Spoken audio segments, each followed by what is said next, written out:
Hi everyone, welcome back to my channel. Linda's my name, I'm a scrapbooking photographer, and today I am sharing with you some photos from when my beautiful, wonderful cousin came to visit us in New Zealand. This is a photo of her and me and my son Patrick. We all met up for morning tea in Auckland, so we all travelled there. Barb from Australia, Patrick was in Auckland, and I went up from the Waikato in New Zealand. We had a lovely morning together, and then Barb and I wandered the shops in the afternoon before she went back onto this massive cruise boat to carry on with her cruise. So it was really nice to be able to catch up on New Zealand soil, even if it was just for a few hours. So this layout today is part of a Hop for Mix It Up Monday, where we are encouraged to mix traditional scrapbooking with new ways, such as mixed media and other forms of different embellishments. The Hop is run by Peace Love Craft Clubhouse and is organised by Anna Arveach and Tara J. O'Rourke. So I am really happy to join in again this month and put something together for this hop. So do make sure you watch everybody's videos in the playlist, because these ladies are amazing with what they come up with. So the sketch we've got to work with today is this one. So I'm going to start working with that panel in the background. And I thought I might do that with some distress ink on some distress side watercolour paper from Tim Holtz. So this side is textured and this side is less textured. So I really like the look of the textured side. So we're going to start with that and see how that comes out with a little bit of playing. Okay, so I'm just going to use these three shades of blue to start with. We've got Peacock Feathers, Mermaid Lagoon and Faded Jeans.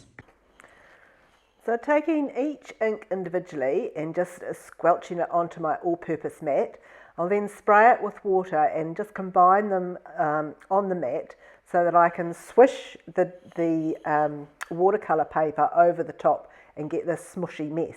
It obviously isn't enough, but I'm really liking the effect it's having. So I then repeat the process and also use my brush just to fill in a couple of little parts where the ink isn't reaching. So I'll do it again with some colours that are missing. So I need a little bit more of the lighter colour. So you can see after I've added the water, I'm just touching up some spots with the brush before I'll scoop the paper over the top and pick up all the dregs off the mat. I quite like the little bits of white that are coming through, but I thought I would try just using some black ink sprayed over the top. So I squelched the lid of my black to the ink pad and watered it down with a spray of water, and then used my fan brush to spray it over the top of what I'd done on the watercolour paper. But it doesn't really have the effect that I want. So I then grabbed my sapphire shimmer brush, and that has a much better effect. So I'll pop all that to one side to dry and come back to the photos. Now I want them to be a little bit squarer, but obviously I can't trim off anything that's relevant to the story. So I'll just make them as square as I can and then see how they fit when I bring them into the page. So that one had a little stripe left on the top, so I had to cut that one off as well. So the sketch that we're using has them aligned in a threesome like that, and I'm going to mount them all in the sapphire. And because at this stage I don't think I've chopped anything off the side, I know they're 4 inches wide. So I'll start with 4 1/4 and then use my eye to get the same amount of frame in the sapphire all the way round. So this is the one that's going to go at the top, I believe, because it's the one that has the boat in the top, which is an integral part of the story. It was only in port for 1 day, so it was really fortunate that we had planned ahead and got to spend some time together while Barb was in Auckland. So now I want to get this ribbon sorted that comes down behind the photos, and I'm using a strip of sapphire on the background and then using this periwinkle patterned paper from the Cape Cod pack that came out a couple of months ago.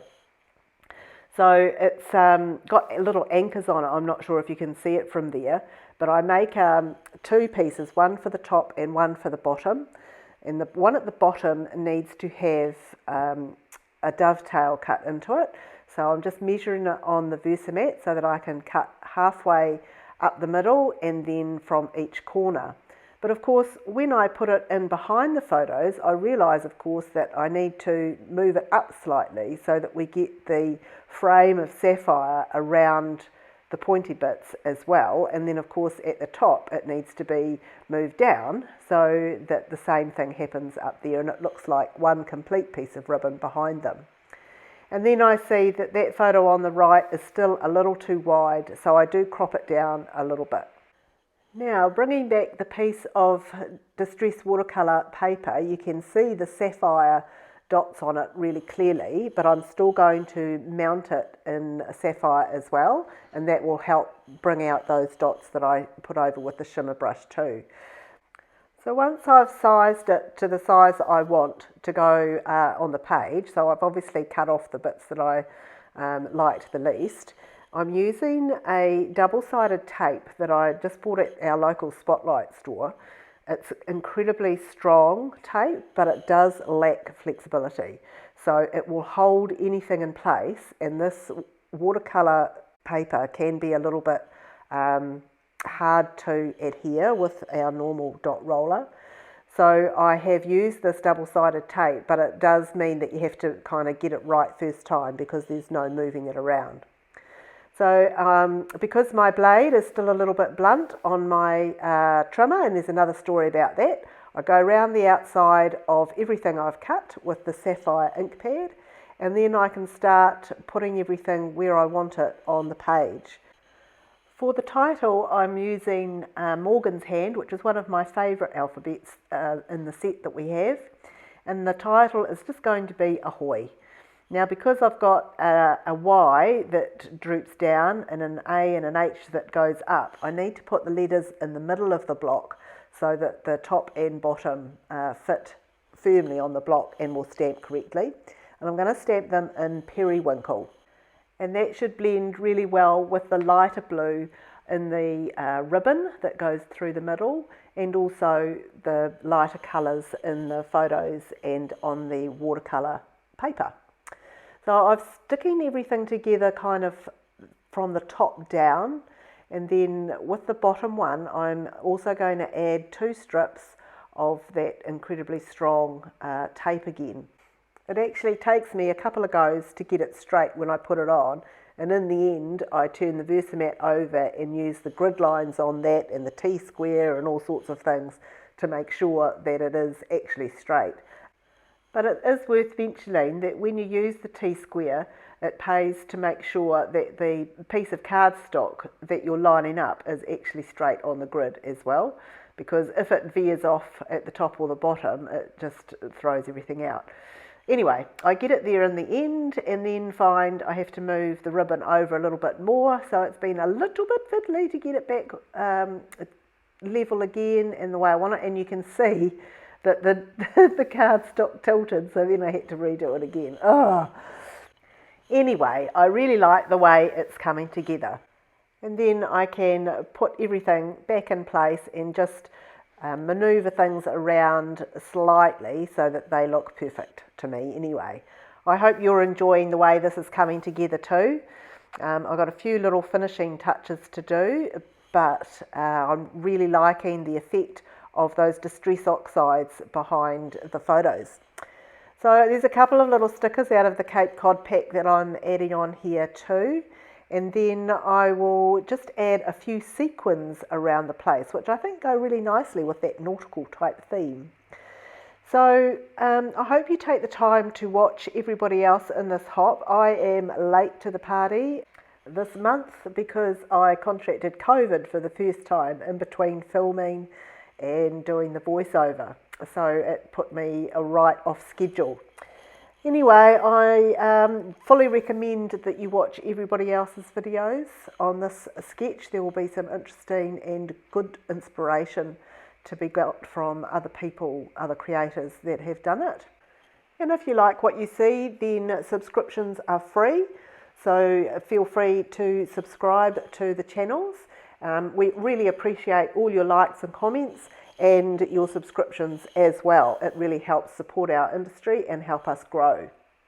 So after I've done the journaling and some more sequins on here, I find that bottom right hand corner is just a bit vacant.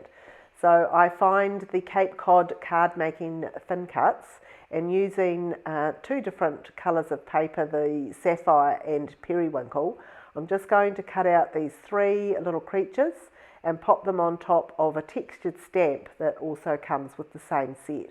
And just place them carefully so that any bits that didn't quite fit onto the die cut machine are hidden underneath another one. So that's about it for this video. I hope you've enjoyed it. I'm so sorry it was delayed, but it will be here forever now. And I'm certainly looking forward to making lots more in the future. Thanks again for joining me, and happy crafting.